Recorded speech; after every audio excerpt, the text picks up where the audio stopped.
Ada yang bilang kalau kalian mau lihat surga, berliburlah ke Jepang. Tapi kalau kamu mau melihat neraka, bekerjalah di Jepang. Loh, bentar. Kok bisa gitu?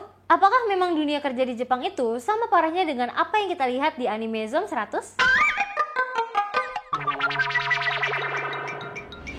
Semenjak semua orang tiba-tiba ngewibu, makin banyak aja nih orang yang tiba-tiba punya pikiran untuk pergi ke Jepang, liburan ke Jepang, bahkan tinggal di Jepang. Tapi apakah iya tinggal dan bekerja di Jepang itu cukup menyenangkan buat semua orang? Tentu saja belum tentu. Emang seburuk apa sih lingkungan kerja di Jepang? Apa karena gajinya kecil? Atau emang gak ada tunjangan? Atau karena gak ada asuransi? Atau harus kiri papap dulu sama atasan biar naik jabatan? Eits, belum tentu. Justru kerja di Jepang itu gajinya lumayan besar loh. Dan mereka juga menyediakan asuransi dan tunjangan yang lain. Lantas, apa dong hal-hal yang kurang menyenangkan kalau kamu kerja di Jepang? Pertama, loyalitas. Pekerja di Jepang itu punya dedikasi yang tinggi untuk mengabdi buat kantornya. Menurut wawancara dari Globis Insight, pekerja di Jepang itu bakal tetap bekerja di satu perusahaan sampai mereka pensiun atau bahkan mereka meninggal. Katanya sih, alasan kenapa mereka bekerja sampai pensiun itu karena mereka takut kalau misalkan mereka keluar, mereka akan dicap sebagai pengkhianat, orang yang bermasalah, atau label buruk lain. Dan ketika kamu masuk kantor baru, itu nggak menjamin kalau kamu bakal dapat pangkat yang sama. Dan biasanya kamu harus mulai dari bawah lagi. Ngomong-ngomong soal jenjang karir, menurut Kementerian Tenaga Kerja di Jepang, biasanya pekerja akan menghabiskan waktu sekitar 12 tahun untuk satu perusahaan. Beda banget gak sih sama di Indonesia yang biasanya 1-2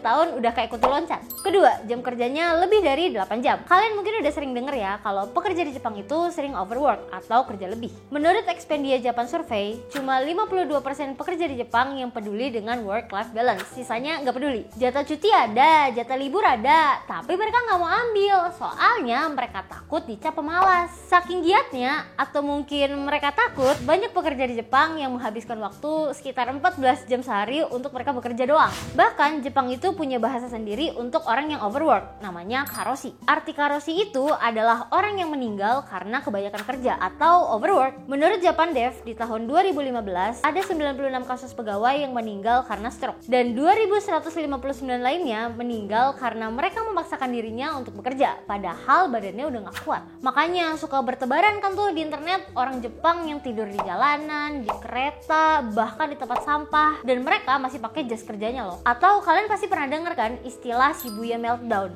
alias capek kerja, mabok, tepat di sekitaran Shibuya. Ketiga, senioritas. Nah ini nih hal yang paling menyebalkan dan gue berharap ini bisa dimusnahkan dari seluruh muka bumi ini. Senioritas kerjaan di Jepang tuh kayak gimana sih emangnya? Emangnya disuruh bikin yel-yel, terus pakai nemtek kayak kampus-kampus di Wakanda? Gak. Itu gak ada apa-apanya. Di Jepang lebih parah. Contohnya bisa kalian lihat sendiri di anime Zom 100, dimana senior bisa benar-benar maki-maki juniornya sesuka hati mereka. Di sana senior nggak bisa salah. Kalaupun senior salah, itu pasti karena junior. Ada juga cerita dari Soge Japan, yang dimana kalau atasannya belum pulang, bawahannya juga belum boleh pulang. Nah, berarti aku kan nggak bakal pulang nih dari sini. Kok juga Iya. bisa pulang ya? Iya, jadi sebenarnya mending kalian kerja di Jepang aja daripada di sini.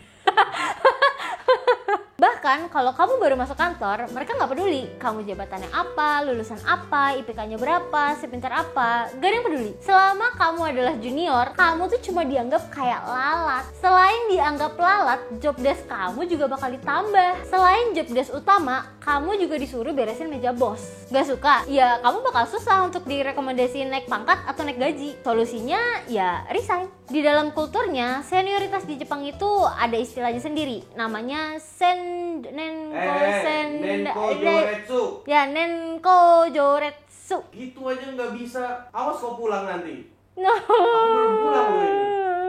Jangan kerja di Clean Sound guys. Itu budaya yang menempatkan orang yang bekerja lebih lama bakal dapat pangkat lebih tinggi dan juga power yang lebih besar. Dan tentu saja power tends to corrupt. Emang sih nggak bakal dipelonco atau disuruh yel-yel sama senior, tapi Disuruh bawa ikat pinggang juga enggak. iya, nggak bakal disuruh bawa ikat pinggang, tapi tetap aja itu power abuse. Tapi kalian perlu catat ya, kalau nggak semua perusahaan Jepang itu kayak gini. Ini tuh budaya lama yang prakteknya masih ada di beberapa kantor. Untungnya sih sekarang di Jepang mereka memperhatikan kesejahteraan karyawannya. Contoh, sekarang ada aturan di mana mereka itu harus libur. Semoga aja perlahan tapi pasti kultur kerja di Jepang semakin membaik. Udah banyak kok contoh pekerja Indonesia yang bahagia karena kerja di Jepang. Tapi menurut kalian gimana? Kalian mau nggak kerja di Jepang? Atau kalian mau kerja di Clean Sound? Coba komen di bawah. Sekian Jepang Aneh kali ini. Aku Ocha, stay clean and sound.